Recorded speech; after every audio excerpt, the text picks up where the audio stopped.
Good afternoon and welcome. I hope you can hear me. Could somebody please let me know if you can hear me?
Sorry, my microphone for some reason muted itself again. Is this better? Yeah, I agree. The voice got muted. I don't know why, but is this okay now?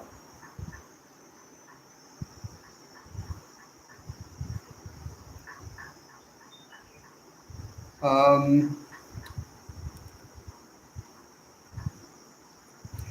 I have unmuted my microphone now. Yeah, okay, great. Yeah. Sorry about that. I don't know what it is about my system which mutes the microphone by itself. But anyway, good. Welcome again. I don't know at what point my microphone muted. So I was just planning to give an outline. Hey, uh, planning to give an outline of the of today's session, which is the following: that we will do a Karuna Bhavana meditation, not all stages of the Karuna Bhavana meditation, um, but I will lead us through it. After which there will be a short puja, not long. The puja I will do in call and response. And after that, there will be a little bit of chanting, which I will lead. And for those of you who, while the chanting is going on, we plan over here to offer some flowers, light a lamp, etc., for the rupa. And those of you who have a rupa and would like to do the same are most welcome to do so at that point. With that, I think I'll start. I think most people can hear me. I hope that Atul, who seems to be having some problem, I hope that that gets resolved because from my end, everything looks okay. And I think most people can hear. So, let's get started.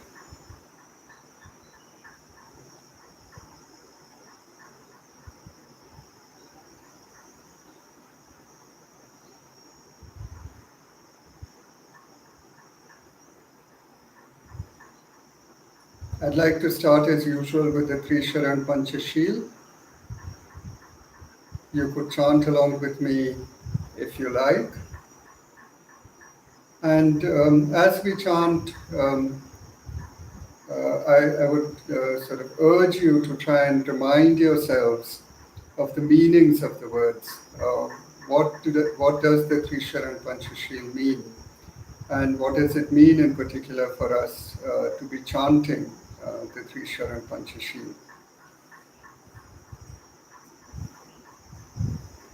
There's a sense of commitment. One chants the Trisharan and Panchashil out of a sense of commitment. And so I'd like us to just bear that in mind and try and do the chanting with that sense of commitment, with that sense that we are committing ourselves to something.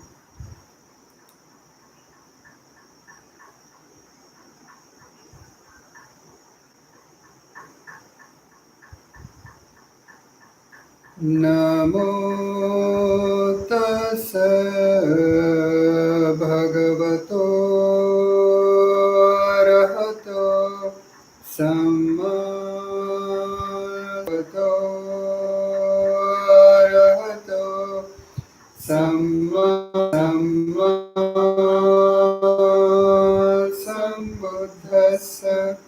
sambuddhassa Namo tassa bhagavato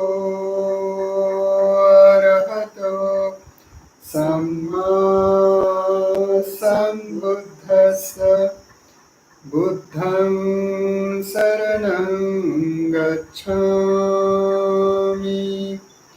dhammam saranam gacchami Sangham saranam gacchami Dutiyampi buddham saranam gacchami Dutiyampi dhammam saranam gacchami Dutiyampi sangham saranam gacchami Tatiyampi buddham saranam gacchami Tatiyampi dhammam saranam gacchami Tatiyampi sangham saranam gacchami Panatipata veramani Sikhapadam samadhiyami Adinadana veramani Sikhapadam samadhiyami Kamesu michchachara veramani Sikhapadam samadhiyami Musapada veramani Sikhapadam samadhiyami Sura meraya majja pamadadhana veramani Sikhapadam samadhiyami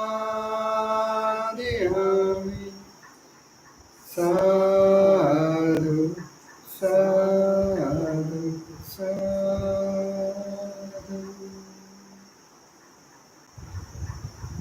I'll now say these same 5 precepts that we have just chanted in Pali.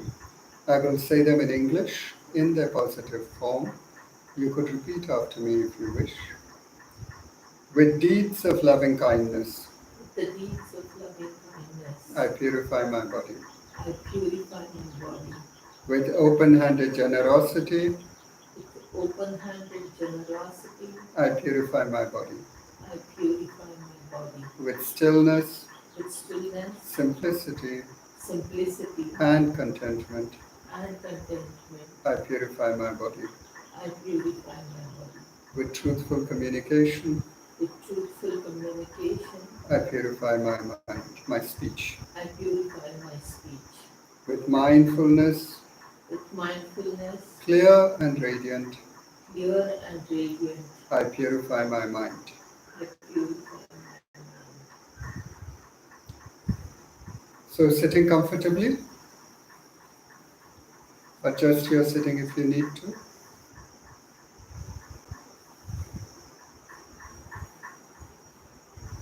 So that there's a balance to your posture.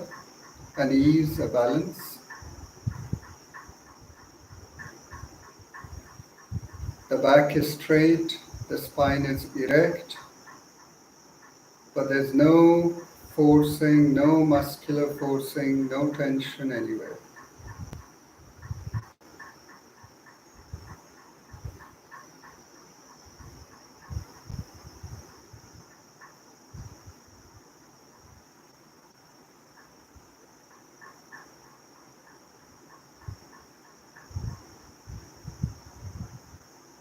Aware of the body seated in whatever posture you have adopted.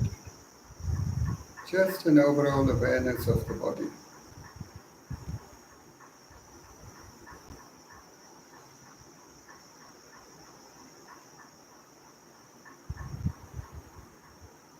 Aware of the sensations, the physical sensations caused by the contact with the floor, with the cushion.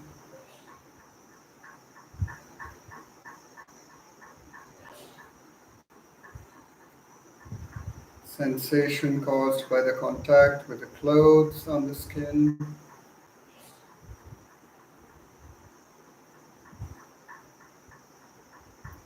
Sensation caused by the contact between the air and the skin.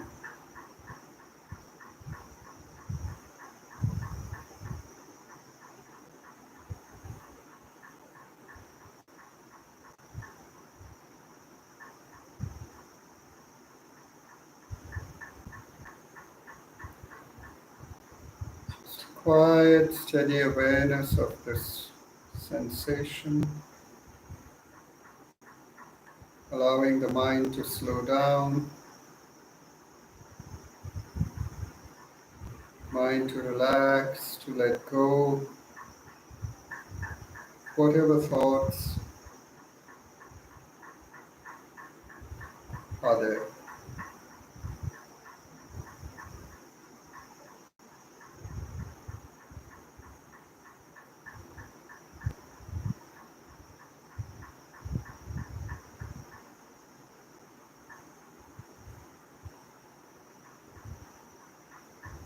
Bring our awareness to the crown of the head.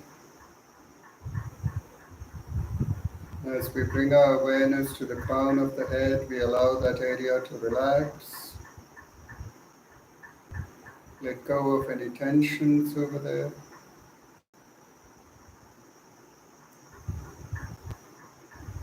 Allow any energies blocked in those tensions to be released, to flow freely, be available for the meditation.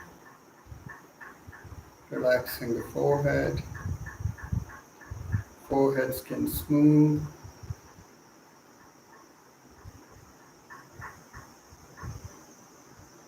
The eyes, the eyeballs soft.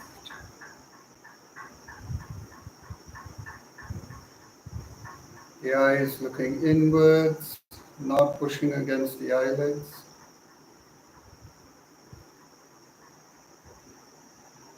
The temples quiet.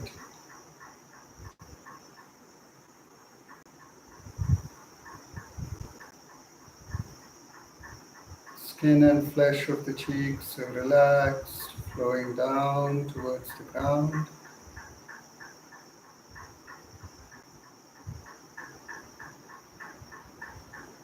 The ears, the eardrums also withdrawn. Senses withdrawn a little.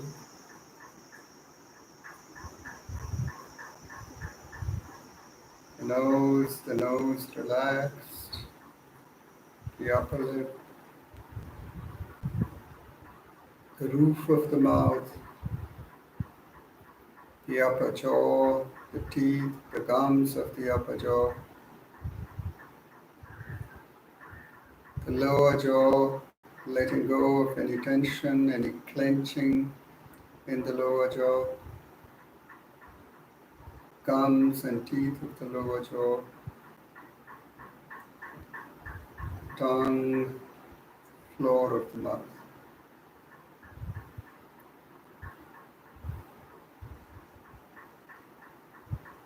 The neck and throat, letting go of any tension in the throat. As you breathe out, you could allow the out breath to diffuse out through the skin of the throat. And as it does that, that entire area relaxes.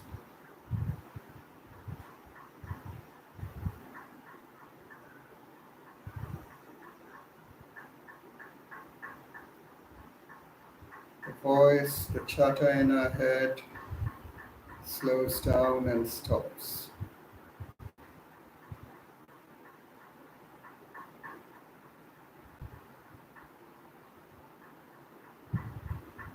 Back of the neck, back of the head,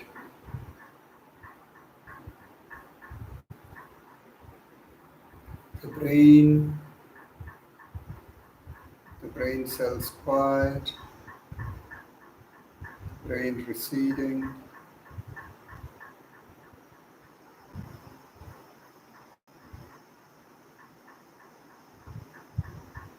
Not pushing against the skull.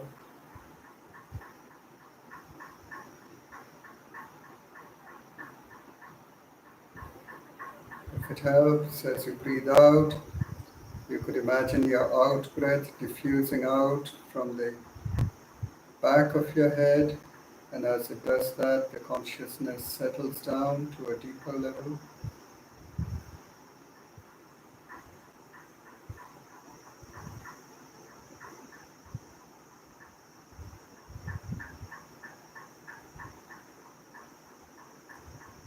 Entire head and neck relaxed, at ease, energy flowing freely.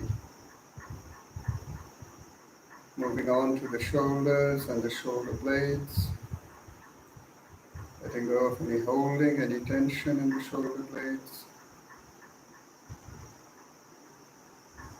The upper back, the arms,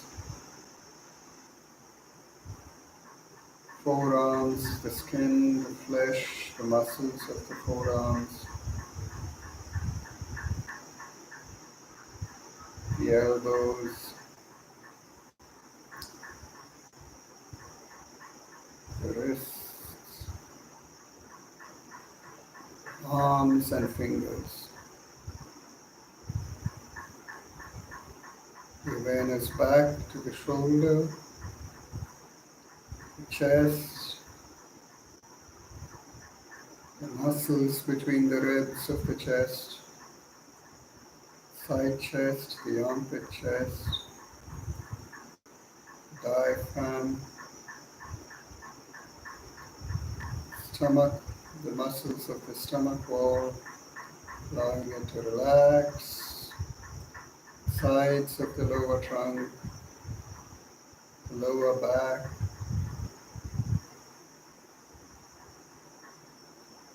letting go of any holding, any tension, any forcing in the lower back. All the organs in the stomach cavity, the kidneys, liver, stomach itself, the intestines, entire pelvic area, the thighs, thigh bones, marrow in the bones, knees, shins, calves, ankles, top of the foot, the heels, sole, the toes. The entire body relaxed, at ease, energy flowing freely.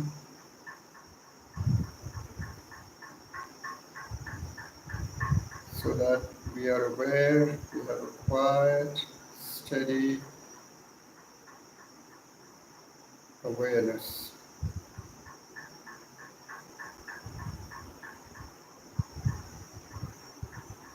Body and mind are at ease, relaxed, but also energized.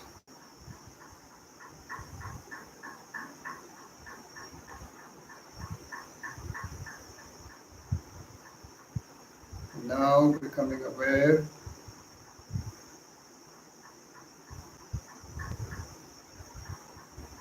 of the feelings that you have, emotions, the emotional state, your mood. Just turning towards it, just having a kindly awareness of it, getting in contact with it. Whatever your mental state is right now, whatever you're feeling, it's all right. That's the way we are feeling right now. And it's from here that we will begin our meditation.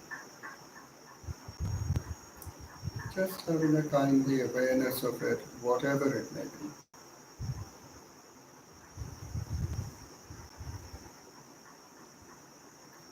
Don't need to name the feelings, but you just need to have a connection with them, turning towards them, engaging with them.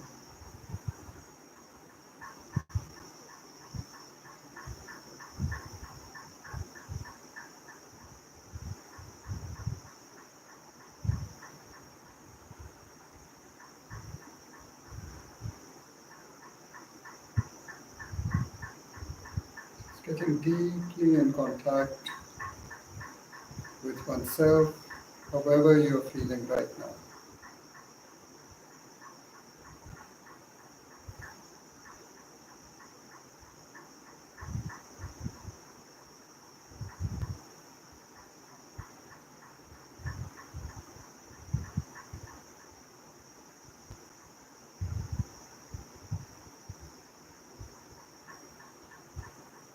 The Dhammapada, the Buddha says that nobody can do you as much good as a well-directed mind.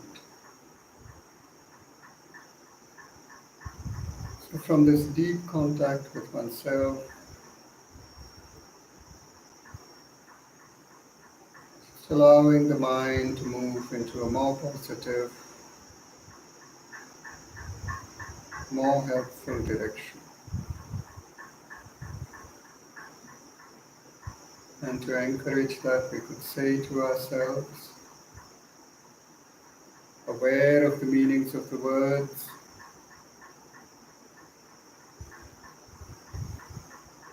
allowing the emotions they generate to ripple through us like ripples in a pond. We could say, may I be well.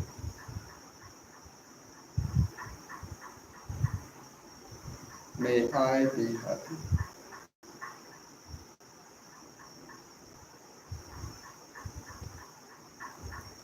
May I be free from suffering.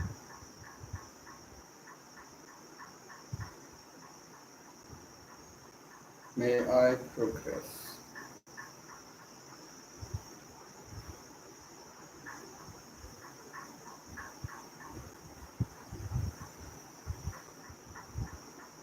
Or we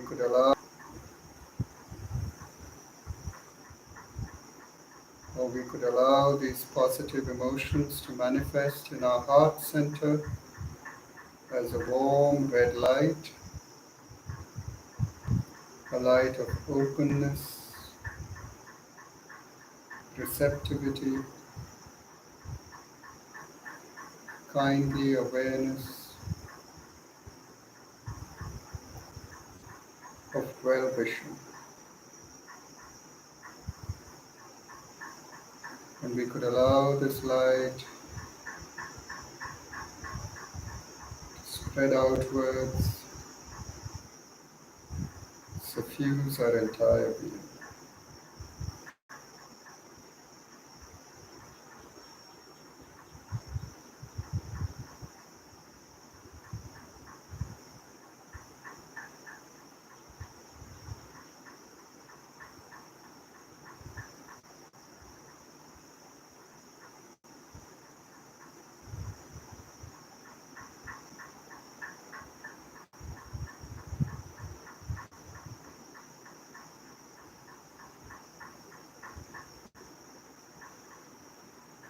now do the Karuna Bhavana meditation. Karuna is often translated as compassion.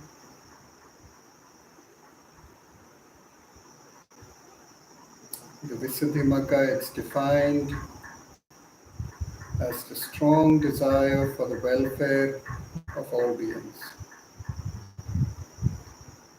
Strong desire for removing the suffering of all beings.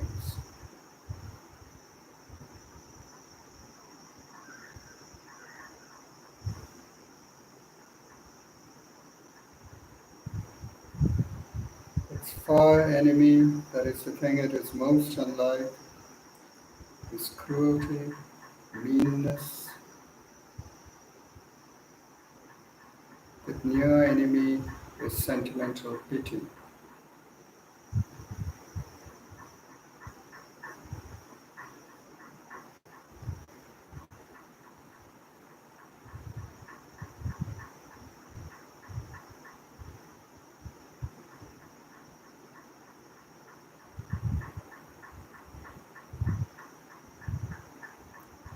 What we are trying to generate is the desire to bring about the end of the suffering of other beings.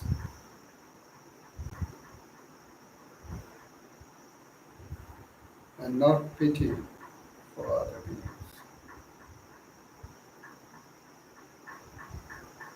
Firstly, we could bring to mind a friend, somebody you know reasonably well, who's having a difficult time during this shutdown.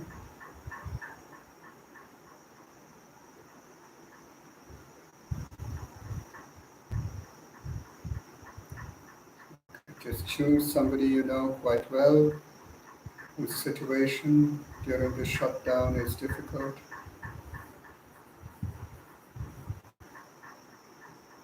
Bring the person to mind. Imagine his or her face in your mind's eye.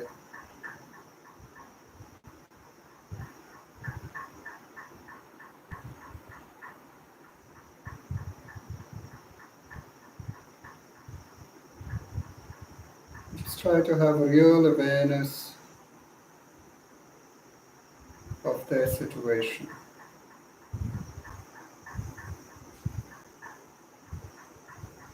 Just trying to really connect with their situation.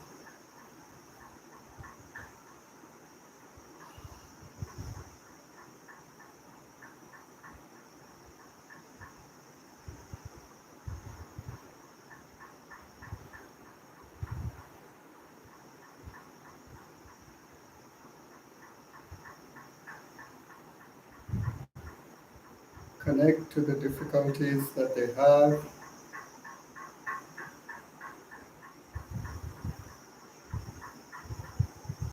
Without at the same time getting so overwhelmed by it that you're paralyzed with horror or anxiety.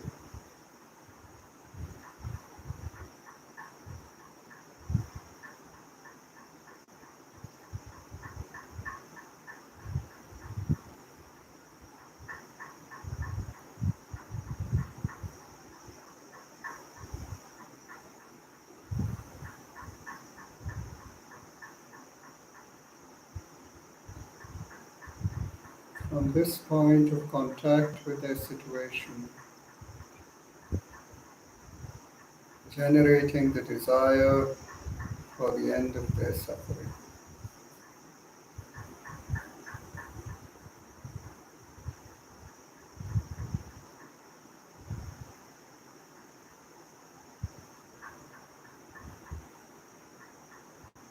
And to encourage that, we could say,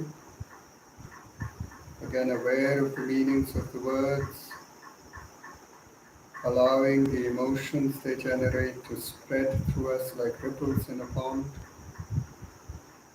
We could say, may you be free from suffering.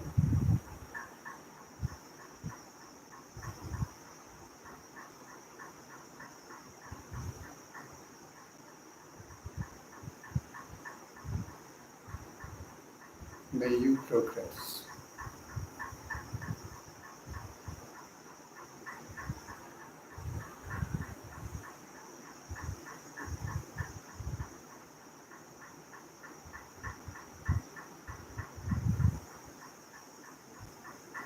May you be free from suffering.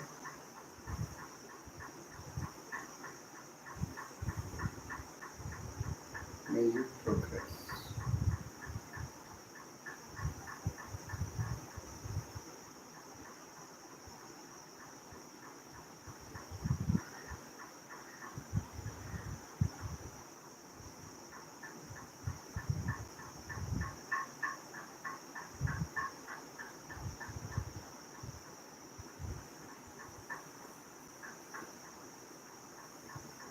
Now bringing to mind somebody who you know, maybe not so well, maybe somebody you've just seen, interviewed on TV, or somebody whose situation you've been told about, which is really very difficult. Maybe one of the migrant workers walking thousands of kilometers back home.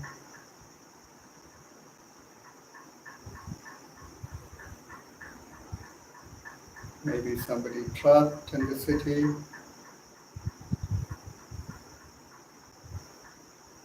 without enough food,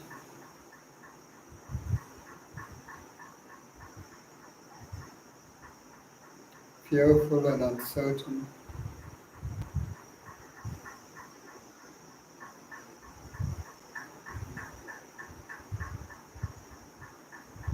And once again, just trying to connect to their situation, feel it directly without getting overwhelmed with sentimental pity or horrified anxiety.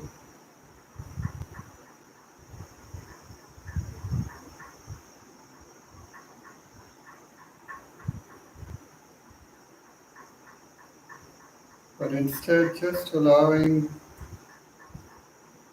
the connection with their situation, connection with them, to generate a deep desire for the end of their suffering.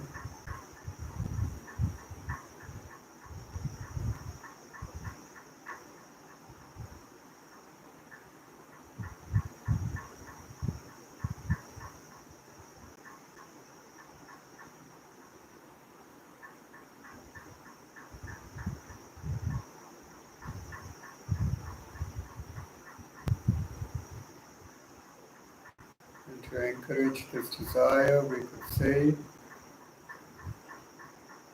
aware of the meanings of the words,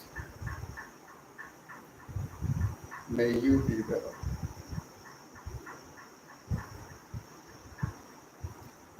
May you be free from suffering.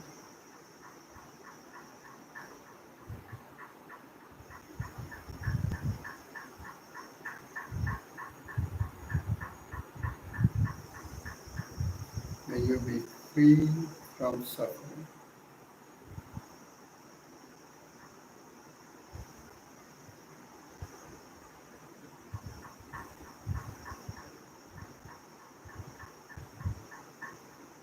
Now expanding one's awareness to include all beings,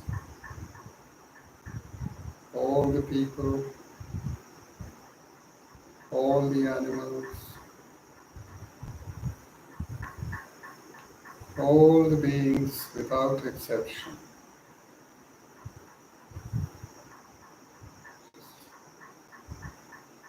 Expanding the awareness to include all of them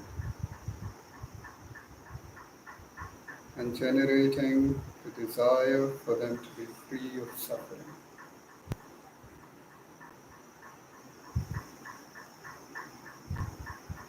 May they all be free of suffering.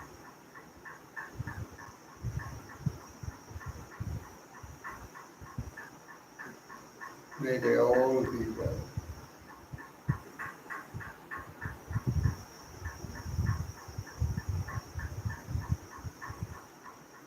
and allowing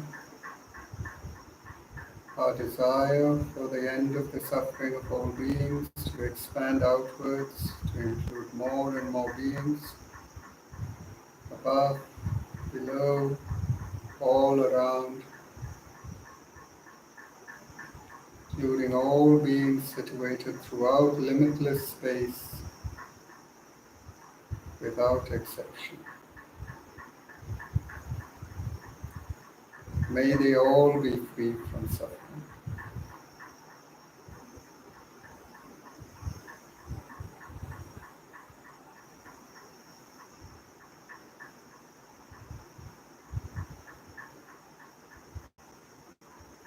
As this desire for the end of the suffering of all beings spreads throughout space,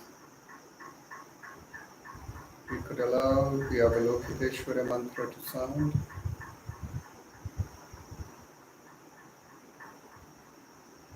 Om Mani Padme, Om Mani Padme Hum, Om Mani Padme Hum, Om Mani Padme Om Mani Padme Om Mani Padme Hum, Om Mani Padme Om Mani Padme Om Mani Padme Om Mani Padme Hum, Om Mani Padme Om Mani Padme.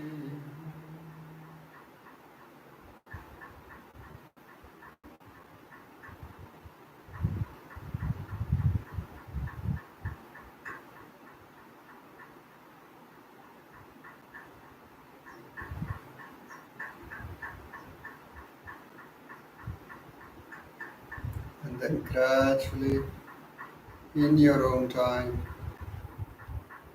bringing the meditation to an end.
So today, as you know, is Buddha Purnima. Uh, Traditionally, it's the day associated with, three major events in the life of the Buddha. It's associated with his birth, it's associated with his gaining enlightenment, and it's also associated with his parinirvana. So it is a good day to remind ourselves of the Buddha. And that's what I wanted to do today. Very briefly, maybe just a few minutes, I wanted to say a few things about the life of the Buddha and the things, and the activities of the Buddha. So I wanted to start, with a story all of us know about Siddhartha Gautama, who lived more than 2,500 years ago in the northeast, the foothills of the Himalayas, in Kapilvastu, where he was the son of one of the leaders of the Shakya Republic. And we know that when he was born, he was his father was the main leader, and Siddhartha was expected to take over from him and to guide and lead that republic. However, at some point, he decided that the society he was part of, he left it all to search for a solution to the universal problem of suffering. And he left and he studied firstly with two. That these meditations did not actually solve the problem he was trying to address, the problem of suffering. As soon as he came out of the meditation state, all of the old issues, austerities, which he did for 6 years, but again he found that this did not help. He had hoped that if he practiced very severe austerities, it would burn away the afflictions that were causing him suffering, but that didn't happen either. And so he gave up the path of austerities and began experimenting with other methods, and finally discovered what he called the middle way, the way which involved a life of ethics, meditation, and wisdom. Right? And he found this middle way, which finally led to the end of suffering. And traditionally, it's said that he found this path, today, on the anniversary of which we are celebrating today. He regarded himself as being awake, so he called himself a Buddha. Whereas in English, very often we translate it as being enlightened. And shortly after he was enlightened, he began to teach. And the first people he taught were his former 5 companions in the austerities. And after that, he taught various people from the town of Shravasti, until finally, at the end of a few months, he had 60 disciples. Right? And after they had trained with him for a few months, he asked them all to now scatter, to wander for the benefit of many, for the welfare of many. And he urged that not 2 of them should take the same path, so that they would meet as many people as possible and they would be able to help as many people as possible. So we can see from the very beginning, Buddhism has been deeply involved with society. So although sometimes one says that socially engaged Buddhism is a modern interpretation of Buddhism, it's in fact something which has very, very deep roots. And you can see also that the Buddha made a fairly radical departure when he began teaching. If you look at his own teachers, they didn't teach very many people. They had hermitages, probably in the forests. If you wanted to learn from them, you had to go and stay with them in the forest, which very, very few people were able to do. But the Buddha and his bhikkhus, however, wandered throughout their lives around North India, interacting with people, teaching them whenever the opportunity arose, providing them with help in whatever way they could. So I wanted to talk today about one particular, very famous interaction between the Buddha and people of a particular town, an intervention you could call done by the early Buddhist Sangha. And I thought it would be a suitable one for us to look at today, because in many ways the situation that it describes has parallels with our own. So the story is as follows. About 5 years, crops failed, and so there wasn't enough food to eat. And so as the story goes, the poor people died first because they couldn't afford the food anymore. So these evil spirits, they say, also came, attracted by the stench of the decomposing bodies. And at this point, then the people of Vaishali called on the Buddha to help. And they said, please, do something to relieve us from this situation. So the Buddha agreed to come. And as per the traditional story, when he entered the city, there was a strong thunderstorm, and rain washed away the bodies into the Ganga. And that happened as he was entering the city. And then at the gates of the city, he paused, Ratna Sutta, and raised from the Buddha's arms bone. And as the story goes, at the end of 3 days, the plague was eradicated and the evil spirits also fled the city. So this is the story. And we could take it as a fanciful tale, aimed at simple-minded people. We could, they've been told there are examples where the Buddha does perform miracles. And often the reason why he performs miracles is simply to make an impression on people. particularly people to make an impact on them, particularly people who doubt him. And through performing this miracle, he sort of convinces them that there is something he has which makes it worth for them to listen to him. So, perhaps there is an element of that in the story. But I think there's also more. There's more to the story that the Buddha taught Ananda, and which Ananda was going around the city chanting, the Ratna Sutta. So the Ratna Sutta, along with the Karinya Metta Sutta and the Mahamangala Sutta, are actually one of the most popular suttas in the Theravada countries. These three suttas are very popular. They are very often chanted in Theravada countries. Or the Mahamangala Sutta. So obviously, we can't look at it in any depth today. I'm just going to outline it briefly. So when the sutta opens, and we remember that this is something that Ananda is chanting. So Ananda is going around the city, sprinkling water, and he's chanting this. And so the first verse that he chants as he walks around the city is wishing all beings who have assembled there well. To develop, to be glad, and literally to develop what in Pali is a sumana, a good mind. So he's asking them to develop a good mind and listen attentively to the sutta. So in a way, this is the first teaching, I think, for us. What we need to do in situations like this is to have a good mind, right? And we can understand a good mind in many ways. At a straightforward level, it's avoiding to at least trying to avoid to get irritated, not giving way to frustration, and so on. Being mindful of others, developing metta for others, and so on. So this is the first thing that the Ananda is recommending for the people in this situation. And the next verse, he literally asks people to develop metta.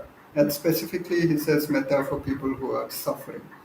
He says that these people who are suffering, we're very highly dependent on the help. We're very, very highly dependent on the help that we get from the very people who are most affected by the current situation, right? The migrant workers, the daily wage workers, these are the people whose help and assistance our lives have been very, very dependent on. The rest of the sutta is about cultivating the three jewels, appreciating the value of the three jewels, and asserting that the Buddha, the Dhamma, and the Sangha are the most precious things in the world. And the sutta explains also why this is so. And I'll paraphrase very loosely why it says that. The sutta says that enlightenment is precious. The Buddha jewel is basically the jewel of enlightenment. It says very precious because it brings about the end of desire. And for us here, we could particularly think of the end of desire for wealth and for power. And it's this desire for wealth and power which is the root cause of all of the inequalities in the world and the reason why to the desireless state. And if we apply ourselves to the Dhamma sincerely, then it would certainly reward us more than the most precious jewel in the world. And the Sangha are those people who are sincerely applying themselves to the teaching, working on becoming more selfless, more aware of the interconnections between dedicate ourselves to the Buddha, the Dhamma, and the Sangha, particularly in the sense that we have just seen, the sense of really having a deep value for the Buddha and Dhamma and the Sangha, and appreciating really what it is that it means to have a deep, to regard them as the most precious jewels. In the Pali canon, it's also mentioned in the Dhammapada. And so there's a particular verse in the Dhammapada, and the backstory, the commentary to the Dhammapada gives a backstory, it gives you the occasion on which the Buddha And so if you look at the verse, what the verse says is that if you could see that by giving up a lesser happiness, you would get a greater happiness, then you would obviously give up the lesser happiness and you would go for the greater happiness. And so the way this verse is typically explained and understood is that you would give up the lesser happiness of sensual pleasures and you would give it up for the greater happiness of Vaishali. The commentary doesn't actually draw any very strong connections between the two. It just says that this is the story, and here is as the reason why this verse was uttered in on this occasion is that it's a kind of reminder to the people of Vaishali and also, I guess, for us today, that what had been happening over there is that the poor hadn't been adequately taken care of, and because of that, there was suffering for everybody. Calamity which struck Vaishali would not have happened. And so I think there's, that same lesson also is applicable for us here. Many of us, you look at that, quote unquote normal situation, it really was not sustainable. As where, the normal in a normal situation, we were destroying the environment. We were breaking down the forests. Animals that we normally would never have come in contact with had begun to forage. Was cheap. The travel was cheap because you weren't paying the full cost of it. It didn't cover even a fraction of the environmental damage that it was. Susceptibility, this great susceptibility to pandemics spreading like wildfire through the globe, right? So in ways that we can't control over here. And similarly, the massive appetite that urban societies have for cheap houses, for all kinds of other cheap goods, is the thing which drives the rural populations to leave to their places to find that they cannot sustain themselves just by agriculture and instead moving to towns where they lead very, very difficult lives as migrant laborers. So that realness, and what the sutta is trying to tell us, what this verse, I beg your pardon, of the Dhammapada is trying to tell us, is to ask. So this is, an opportunity, I think, for us to think, particularly today as Buddhists, as to whether it would really be the best thing in the world for everything to return to normal, or whether it would be better for us to use this opportunity to try and give up some of the lesser pleasures so all of us could have the greater pleasure of leading good, healthy, rewarding lives.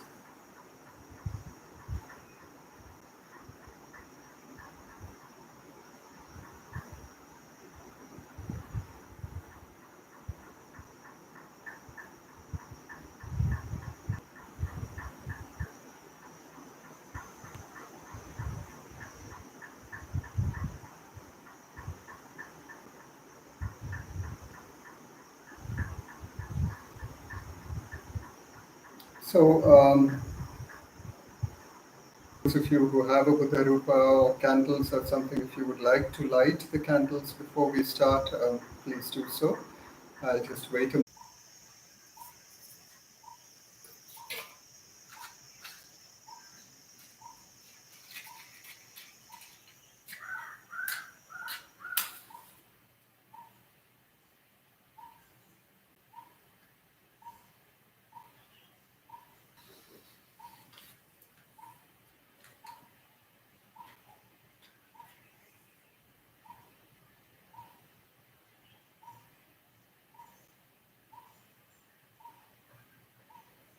second.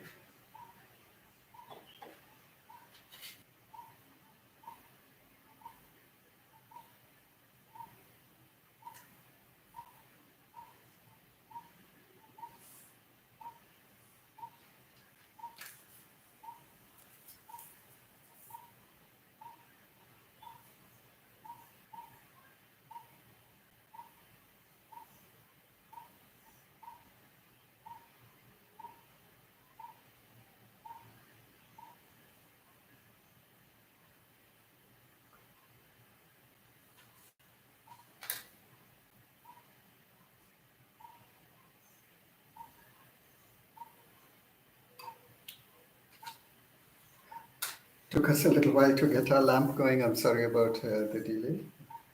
Are you okay with this one? No. Are you going to Yeah.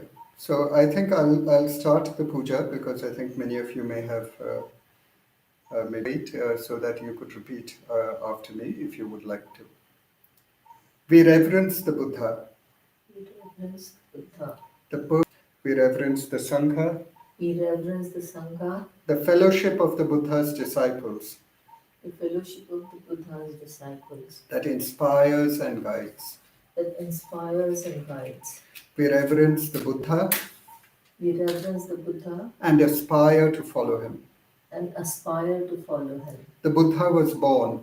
The Buddha was born. As we are born. As we are born. What the Buddha overcame. What Buddha overcame, we too can overcome. we too can overcome. What the Buddha attained, What Buddha attained, we too can attain. we too can attain. We reverence the Dharma We reverence the Dharma and aspire to follow it and aspire to follow it with body, speech, and mind with body, speech, and mind until the end. until the end. The truth in all its aspects, The truth in all its aspects, the path in all its stages. the path in all its stages We aspire to see fallen. are faded and fallen. Our bodies too, Our bodies too, like flowers, like flowers, will pass away. will The light, Who is the light? we offer light.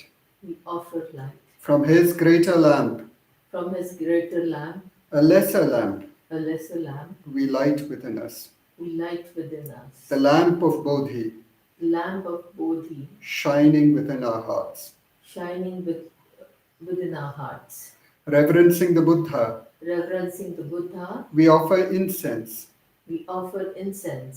Incense whose fragrance Incense whose fragrance pervades the air. pervades the air. The fragrance of the perfect life, The fragrance of the perfect light, sweeter than incense, sweeter than incense, spreads in all directions spreads in all directions throughout the world. throughout the world.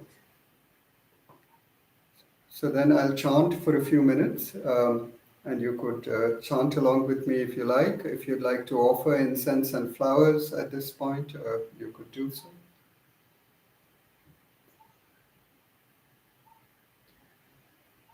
Om Muni Muni Mahamuni Shakya Muni Swaha.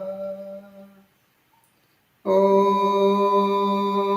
Muni Muni Mahamuni Shakya Muni Swaha. Om Muni Muni Mahamuni Shakya Muni Shakya Muni Swaha. Om Muni Muni Mahamuni Shakya Muni Swaha. Om Muni Muni Mahamuni Shakya Muni Swaha. Om Muni Muni Mahamuni Shakya Muni Swaha. Om Muni Muni Mahamuni Shakya Muni Swaha. Om Muni Muni Mahamuni Shakya Muni Swaha. Om Muni Muni Mahamuni Shakya Muni Swaha. Om Mahamuni Shakya Muni Swaha.